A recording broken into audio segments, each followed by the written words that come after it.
Assalamualaikum warahmatullahi wabarakatuh. Halo teman-teman semuanya. Perkenalkan saya Ahmad Sultan Fauzi. Pada kesempatan kali ini, saya akan menjelaskan tentang elastisitas dalam ilmu mikroekonomi. Baik teman-teman semuanya, apa sih sebenarnya yang dimaksud dengan elastisitas itu? Secara bahasa, elastisitas itu kan berasal dari kata elastis kan. Elastisitas dalam ilmu ekonomi artinya kita ingin melihat ukuran berapa besar respon yang diberikan oleh pembeli dan penjual terhadap perubahan pasar. Jadi intinya di sini kita ingin melihat responsivitas dari baik itu penjual ataupun pembeli akibat adanya perubahan-perubahan seperti harga. Nah, jadi ketika misalnya ada perubahan harga, berapa besar sih responsivitas ataupun elastisitas daripada si pembeli atau berpenjual. Nah, itulah yang kita sebut sebagai elastisitas. Nah, di sini kemudian kita akan melihat apa aja yang menjadi klasifikasi elastisitas.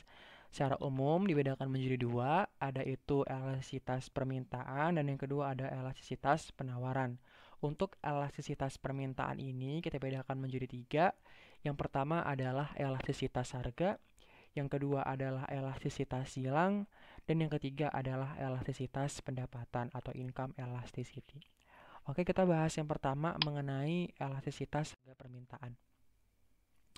Teman-teman, dalam elastisitas harga permintaan ini, kita dapat menggunakannya untuk mengukur perubahan jumlah permintaan dari suatu barang akibat dari perubahan harga barang tersebut.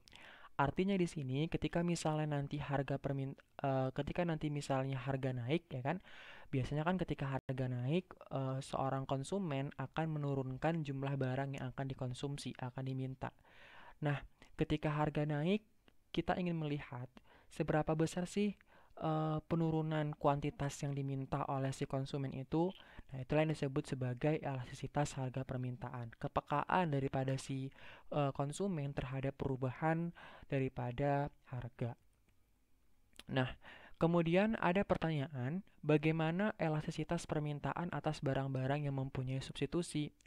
Nah, teman-teman, untuk barang-barang yang mempunyai substitusi, artinya barang-barang yang mempunyai barang pengganti, akan cenderung lebih elastis daripada barang-barang yang tidak mempunyai barang substitusi.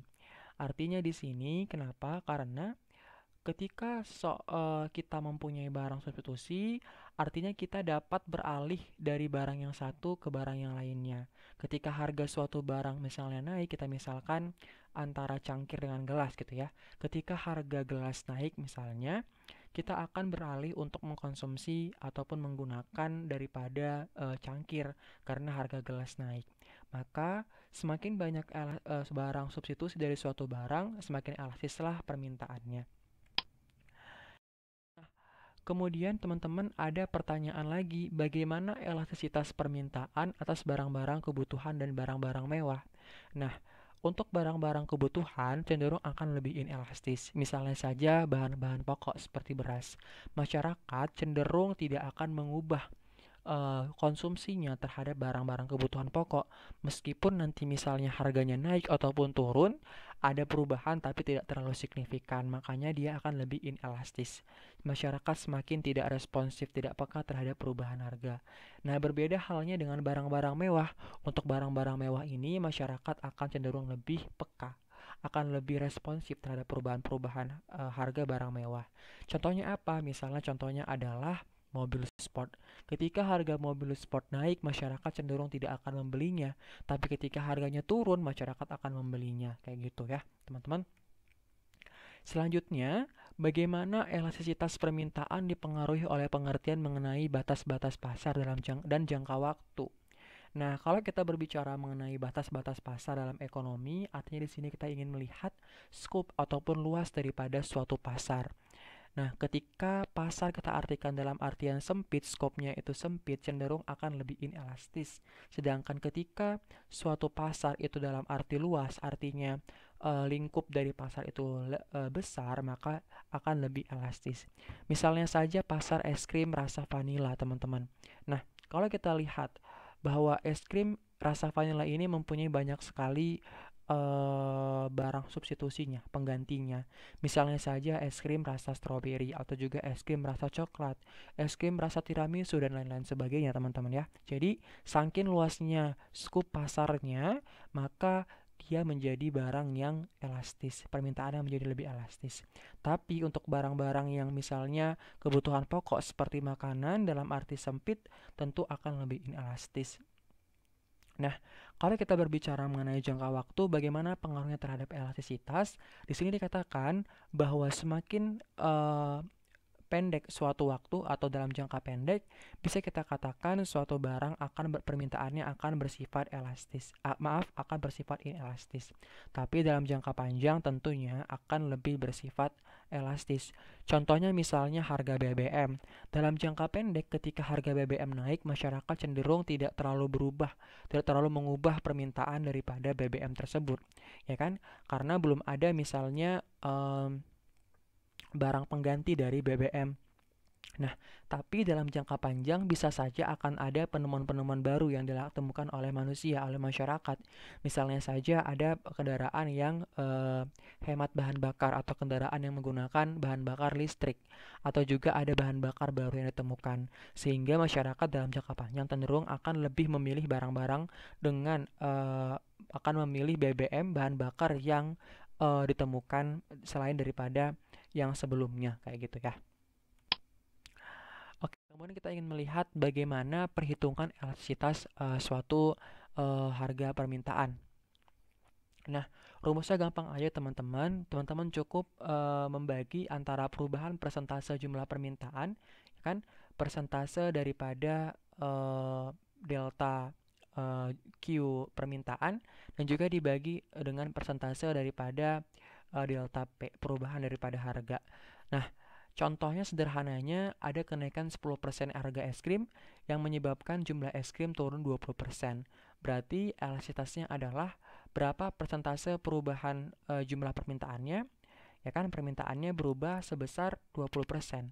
Turun 20%, berarti 20% dibagi sama berapa persentase perubahan harga. Harganya naik 10%, berarti 10%, 20% dibagi 10% hasilnya 2. Maka elastisitasnya menjadi 2. Koefisien elastisitasnya menjadi 2. Seperti itu. Bagaimana misalnya kalau kita menghitung elastisitas dengan menggunakan metode titik tengah atau midpoint method. Nah, jika kita menggunakan metode titik tengah ini, katanya ini merupakan cara yang lebih baik untuk menghitung perubahan persentase dan elastisitas. Nah, apabila kita menggunakan metode sebelumnya, elastisitas harga dari titik A ke titik B, dan dari titik B ke titik A hasilnya berbeda.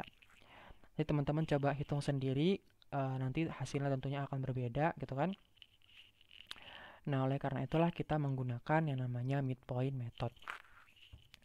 Nah, dalam menggunakan rumus ini, teman-teman cukup ya kan membagikan antara perubahan kuantitas dibagi sama midpoint kuantitasnya, kemudian dibagi sama perubahan harga dibagi sama midpoint daripada harganya. Di sini kita lihat teman-teman di awal ya titik A-nya. Di awalnya itu harganya 4, kuantitasnya 120, kemudian titik B dia harganya 6, kuantitasnya 80. Coba kita cari dulu titik tengah daripada kuantitasnya. Berarti tadi titik tengahnya rumusnya Q2 tambah Q1 bagi 2. Q2-nya adalah 6, Q1-nya adalah 4, bagi 2, maka hasilnya nanti adalah 5 ya teman-teman. Oke, kemudian kita mencari midpoint daripada si harganya ini. P2 tambah P1 bagi 2. Berarti 80 kita tambahkan sama 120, hasilnya 200. Kita bagikan 2, maka hasilnya 100. Maka midpoint harganya adalah 100. Nah, tadi Q2 dikurang Q1-nya berarti 6 dikurang 4 hasilnya 2, ya kan? 2 dibagi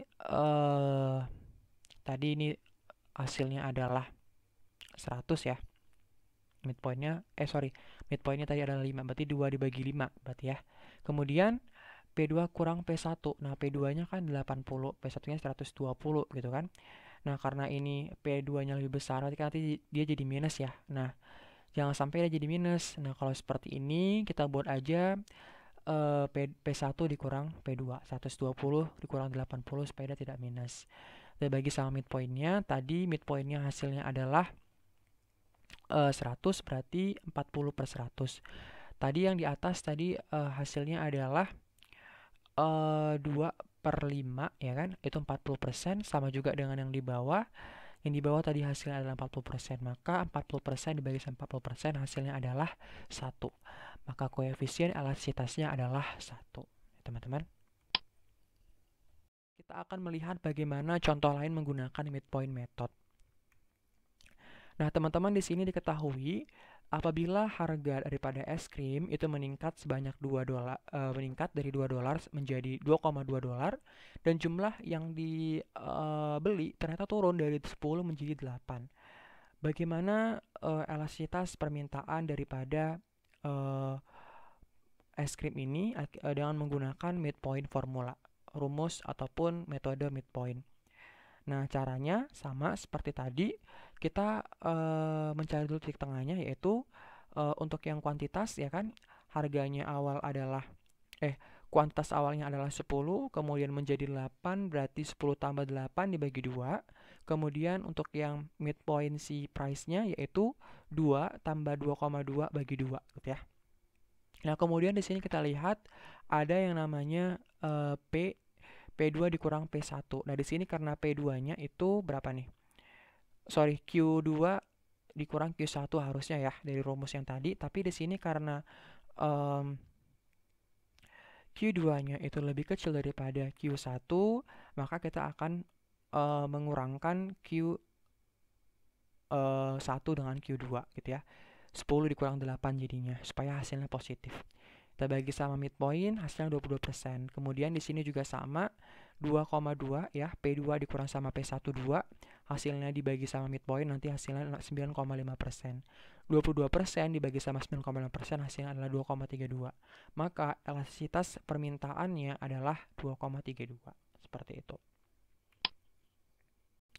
Oke teman-teman, mungkin sampai di sini dulu penjelasan kita.